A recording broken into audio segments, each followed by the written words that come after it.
I'm very grateful to be here. So,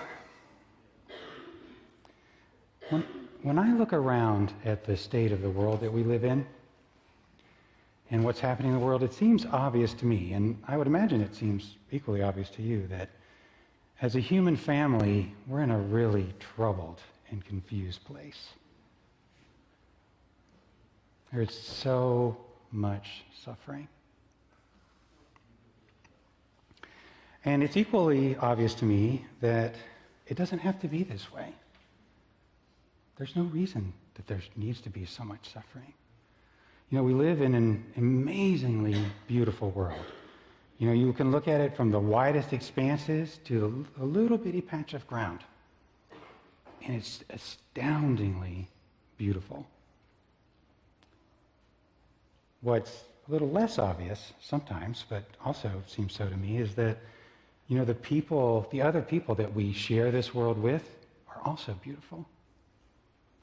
Now, when people are in my language, in conditioned mind, in this set of, you know, processes and assumptions and you know, outward behaviors also, that reinforce a sense that, you know, things are not okay and like that. When people are in that place, they're not so beautiful. But who we are in our authentic nature is goodness and generosity and compassion. It just seems obvious.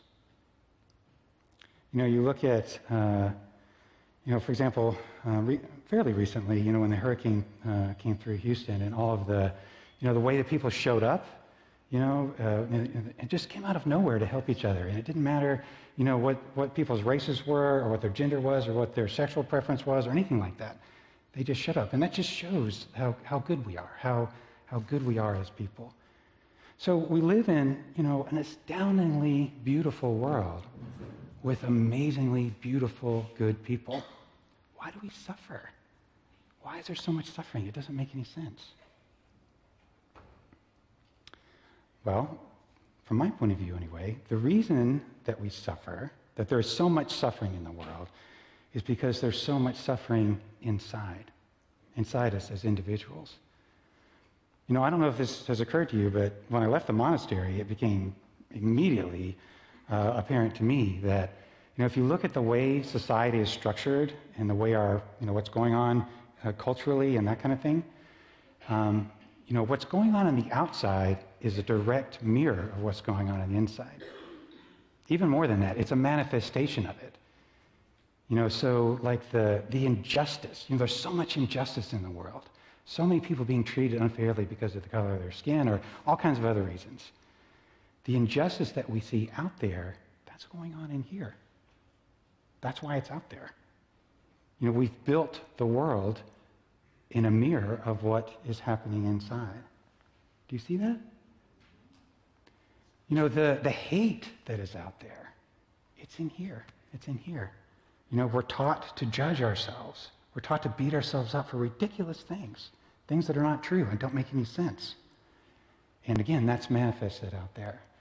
So that's, you know, that's why there's so much suffering out there, because there's so much in here.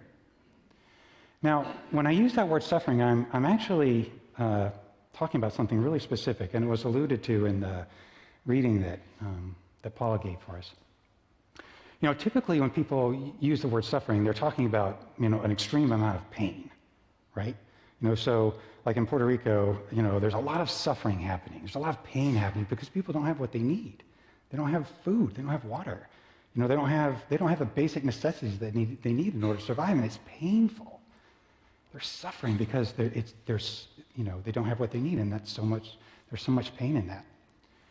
You know, in the same way as individuals, you know, perhaps I've lost a relationship that was really important to me. Or perhaps, you know, I have a health condition that's causing me a lot of pain. Or, you know, there's so many ways that we experience pain and so many causes of pain. And we suffer over those things. But when I talk about suffering, I'm talking about something that's even deeper than that. It's not even related to outside things at all.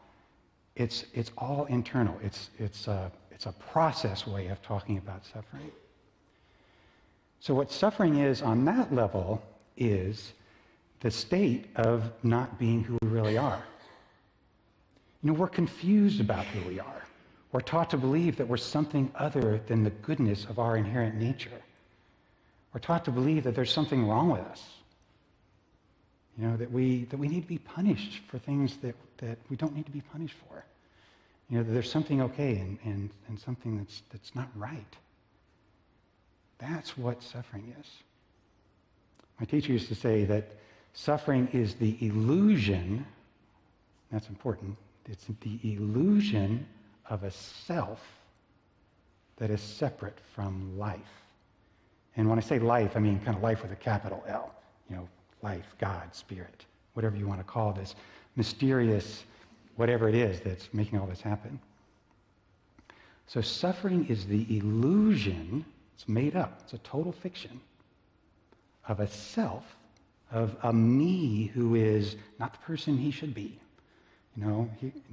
Who feels uncertain, is fearful, all those things. It's the illusion of a self that is separate from everything. If you think about it, no wonder we suffer. If we are in that illusion, because life, life, God, that's the source of everything good. That's the source of everything we want in our hearts. If we imagine ourselves to be separate from that, of course we're going to suffer. And you can see the consequences of that everywhere. It's manifesting in the world everywhere. What is war? War is the result of people who are out of touch with their authentic nature. If people are in touch with their authentic nature, hurting other people is impossible, because that's not what we do in our authentic nature. So it's interesting to consider, isn't it, that we are living in an illusion. Again, my words for it is conditioned mind. We're living in conditioned mind, in this set of habits of thought that pull us out of our authentic nature, out of the moment where our authentic nature lives, and pulls us into an imaginary reality where things are not okay and, everything that goes with that. It doesn't make sense. Why would we do that? Why would we live in an illusion when who we are is right here in the moment? Well, again, from my point of view, there's two reasons for that. One is we're not aware that's what's going on. We're not aware that there is such a thing as conditioned mind, that we are not living in our authentic nature. We think that this illusion of a self is me, and it really is me. There's something not okay with me, we think, and we really believe that. I need to be different in order to be loved, we think, and we believe that. It's not true at all. It doesn't make any sense. It's total fiction. But we believe it because we were taught to believe it. From a very early age, we were taught to believe in that I am a somebody. I'm not the same as life. I'm not the same as God, the great mystery that is animating all of this. I'm somehow separate. So we're not aware of it, which is scary if you think about it. We're being driven all the time by conditioned mind. It even makes our decisions for us. That's where it gets kind of like creepy, like science fiction. It's like, whoa, there's something in there that's not me that is driving my behavior, that is causing my thoughts to happen, and is causing me, oftentimes, if you look, people are doing all kinds of things that are unskillful, unhealthy, even to the point of sabotaging their own happiness. And it's because they're being driven by this thing that they can't see inside their own minds. So that's one cause, is we don't see it. We don't know it's there. And the other cause is that we are unable, typically, to direct our own attention. So one of the primary sort of teachings at the monastery where I trained goes like this. It says that the quality of our lives is determined by the focus of our attention. So I'll say that again. The quality of our lives is determined by the focus of our attention. Let that sink in for a moment. Consider how profound that is. The quality of our lives. That's everything. That's the quality of all of our relationships. That's the nature of our relationship with ourself. That's the nature of our relationship with the world we live in. That's the quality of our relationship with God. So the quality of our lives is determined by the focus of our attention. So, for example, if my attention is on, what's wrong, let's say, or maybe what's wrong with me, and, how come things aren't working? What's wrong with me that things aren't working? Or, somebody else has done this to me. I'm a victim of something, and that's why I'm in the state that I'm in. That's why I'm unhappy. If our attention is on that story, and that's all it is, right? If you really look to see what is that, it's a story. I'm being told a story that I believe. That's all that's going on. If my attention is in that story, what's going to be the resulting experience of life? I'm going to feel deprived, perhaps. I might feel victimized. I might feel angry. I might feel justified in acting out against other people, hurting other people because I hurt. I might feel justified in hoarding more of the world's resources than are mine to have, to compensate for that. You know what people do. You see it all over the place. And it's when people are doing things like that, it's because they're out of touch with their authentic nature. Because they're a self who's separate and who's suffering. Alternatively, say, for example, my attention is on the incredible abundance that's all around us. Consider. It's funny, it's how easy it is to forget, but we're being showered constantly by everything that we need. Isn't that true? Especially us. We're very privileged people, extremely privileged compared to, many people in the world. And it's just everything we need is being given to us every moment as we go through. There's so much goodness and compassion coming our way, but we don't see it. And why don't we see it? Because our attention is somewhere else. It's not that it's not here. It's just that our attention is somewhere else. It's in some story about what's wrong, or about how I don't have enough of something, or something like that. And so we don't experience it. But what if my attention is on that, on the great blessings I'm receiving in every moment, on the incredible goodness and compassion that is coming my way, every moment of my life? What's my experience of life going to be? I'm going to be grateful. I'm going to feel incredibly blessed. I'm going to feel loved. I'm going to feel like I belong here. Because that's where my attention is. And it's not, sometimes people will argue with this and say, well, that's just the, positive versus negative. It isn't. It's not dualistic. It's the difference between what's real and what's so in this made-up fantasy that we live in. So in this moment that we live in is everything we're looking for. We chase it in all these other places, but that's not where it lives. It lives right here. And if we can learn, and this is easy to say, incredibly difficult to do, but if we can learn, first of all, to be aware of what's going on, to be aware of what's happening in our minds, and to see these processes that pull us out of the moment and into this self that is not who we really are, and seeing that, if we can gain the power of directing our attention and pulling our attention out of the stories that are up here, or sometimes might call them the voices of conditioning, outside of this conversation that's happening up in our minds, and put it here in the moment, then we can be happy. It's really as simple as that. All we have to do is to be here. And the way to be here is to put our attention here. Again, easily said, very difficult to do. As a matter of fact, I would say that it's probably the hardest thing there is for a human being to do, is to let go of conditioned mind and to bring it here to the moment and be happy. And it absolutely can be done with practice. So, as kind of a way of illustrating that, I want to tell you about a hero of mine.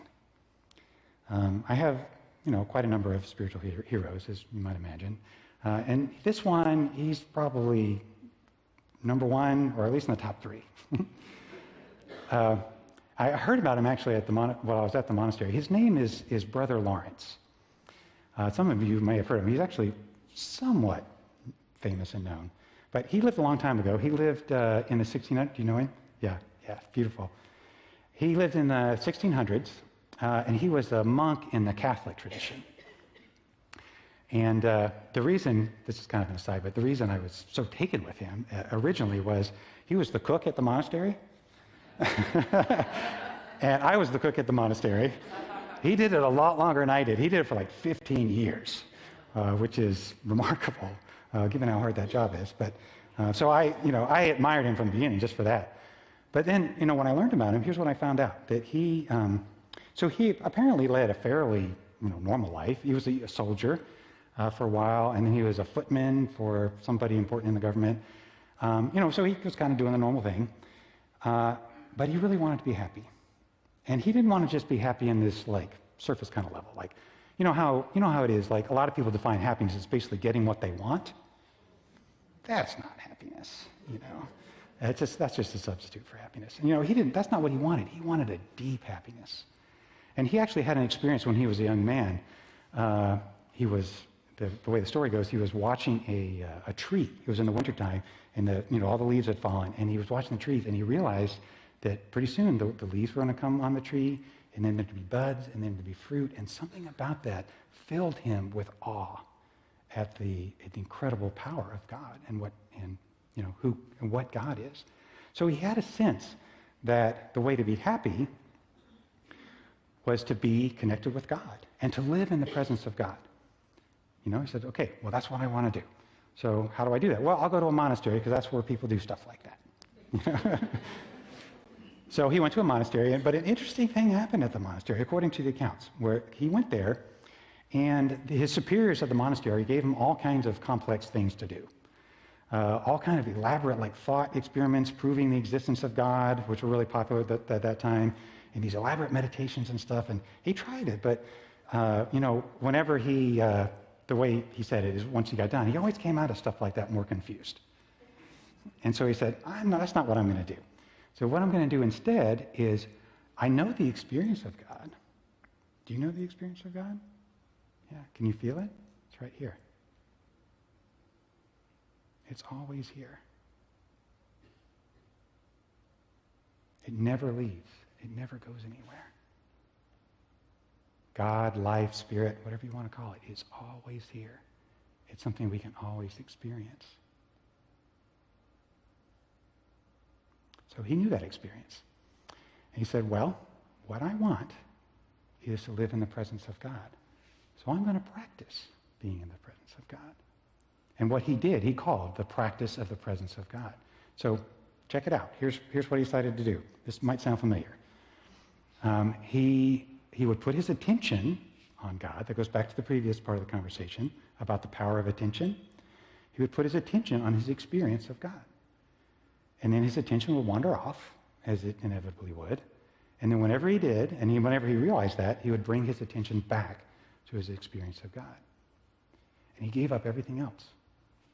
Everything else. It's moving, really. There's the Catholic Church puts out a little pamphlet. They must have been putting this out for 200 or 300 years, I suppose. But it's a little pamphlet, and it just has some letters of his that he wrote in, and a couple other things.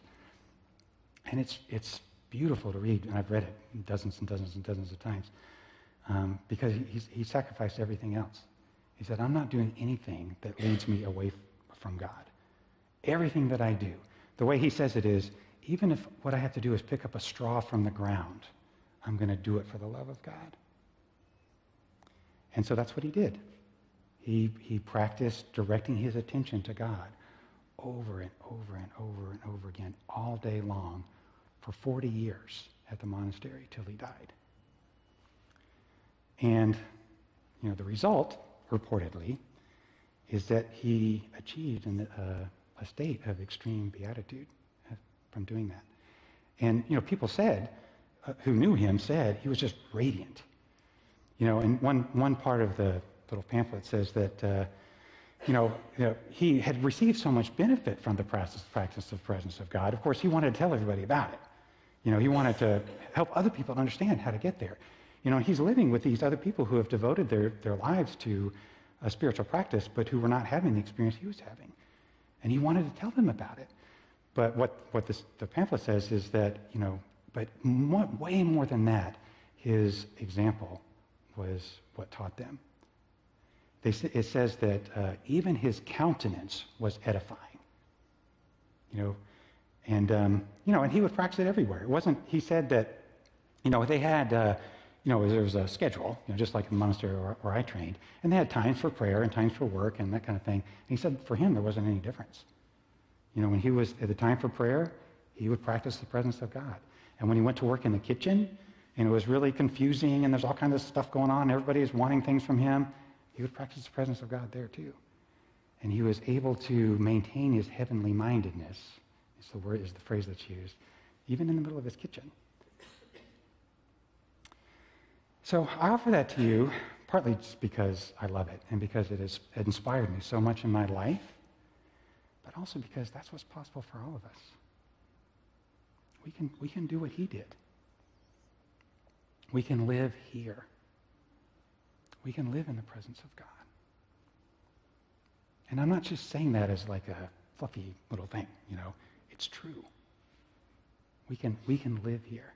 Now, it takes incredible, as many of you know, probably all of you know, actually, it takes incredible determination and courage to do that. It takes incredible commitment to train our minds such that we can be here in the presence of God. But even that in itself is joyful. Even doing that work is joyful. And,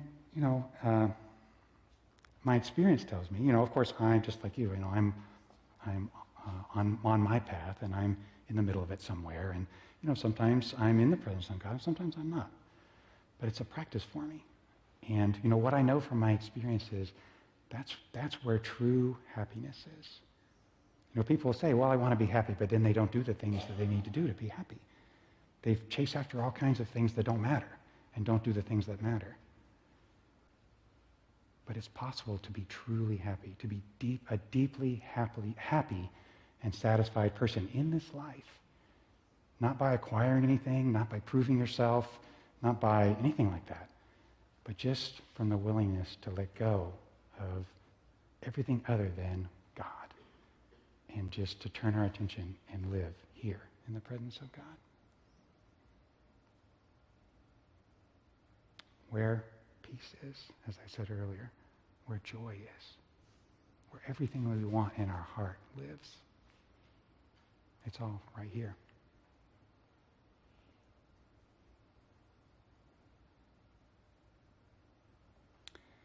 So if you would, I'd like to practice that with you.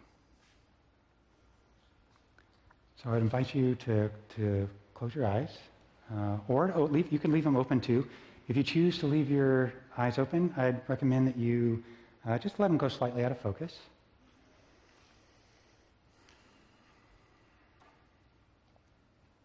And if you would, just to begin, just turn your attention, like we did before, to your breath and your breathing.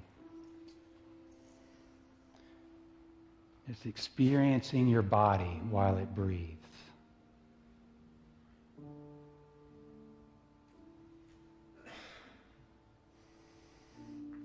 Let go of anything that's in your mind that might want to pull you away from this moment.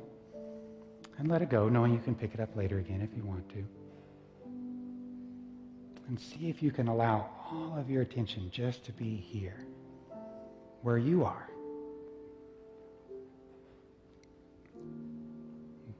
Where the real you lives, here in this moment. And now, if you would, allow yourself to experience whatever it is for you that is God in this moment, that is life, that is spirit, whatever you choose to call it.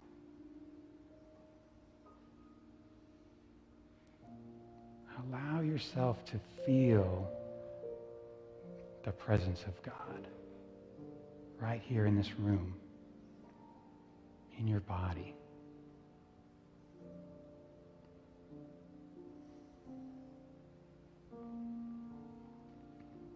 Notice what that feels like.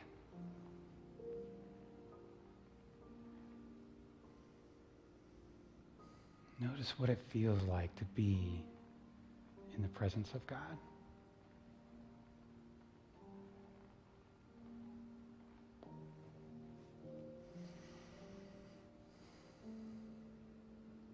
Notice how quiet it is here in the moment with God.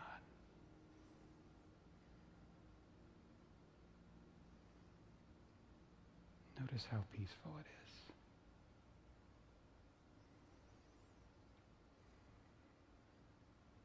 Notice that there's nothing wrong here. Everything's okay.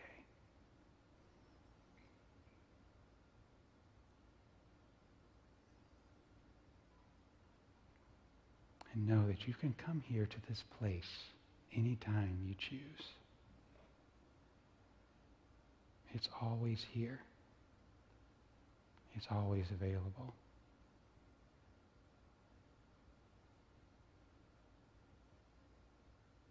In any moment, you can choose to be who you really are and be in relationship with God.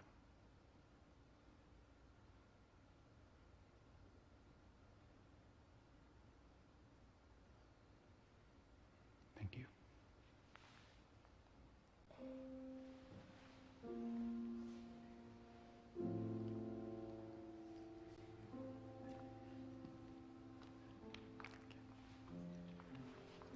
David, thanks for the gift of you.